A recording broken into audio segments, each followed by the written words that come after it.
the groups and the associations and the proposals that people have brought. Apostle, there is this committee of so across Africa, there is this one, they are a group of global this and that, and with all sense of joy. I'm not stupid, I'm intelligent enough to know what is demonic. You cannot imagine the things I have rejected in my life as a price for remaining true with God. Now, this is not the part of many people's stories that you will hear. You just know that they are walking with God and God is lifting them. Let me tell you, there are times in your rising where loving God looks like foolishness, because the amount of things you will lose, you will need to check and say, what else do I have? What else do I have left? Something more than gold. I've got something more than gold. Something more than gold.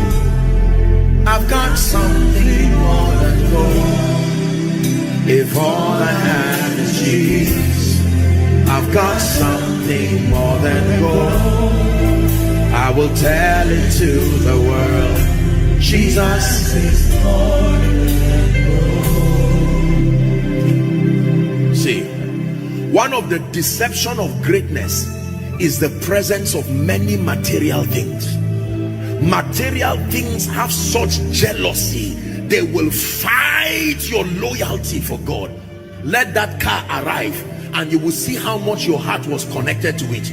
The moment the tire bursts, you can't even pray until they fix the tire of that car. Remember, you rolled around when you were just taking a cab and say, Lord, everything to you. By the time you build a business and you hear that the stocks of your company are about to crash and God says go and fast for 5 days, you will lie down and say, Lord, so is this how my company is going to go down? That is the reason why God tells you to eat, for the journey is far. When he's subjecting you to fasting and prayer, listen, you don't know what it means to train 6 children or 5 children. You may not have the time to fast for 21 days again. So before the marriage comes, he makes you to fast as if, and you don't, God, what are you doing to me? You are building stamina and energy for the days that are coming. God, by this teaching this morning, is giving someone a definition as to what has been happening to you. God, I'm not seeing any result, but you will say fast. Just when I'm done, you give me 2 weeks break, you say start another one. Why is that so? Because you will be so busy. You will be so busy. You will have to lean on your the prayer bank that you have built for years, the word bank you have built for years.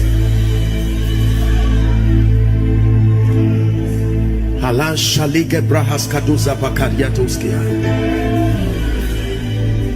what the Spirit of God is telling you. You're not listening to a lecture. Yes, sir.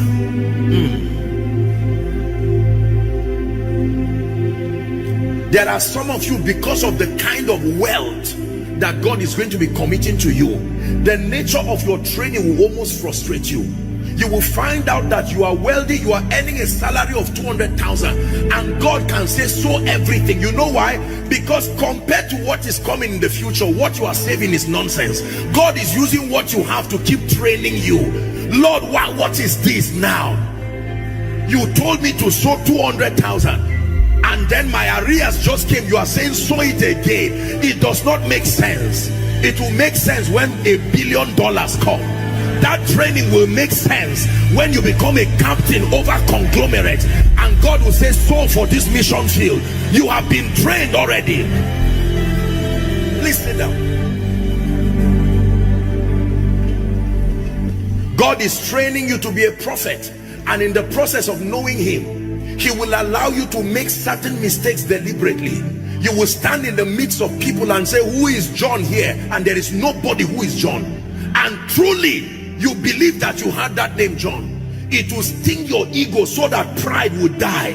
The day that prophetic grace begins to work, you are no longer conscious of your reputation. Your awareness of obedience is greater than your validation.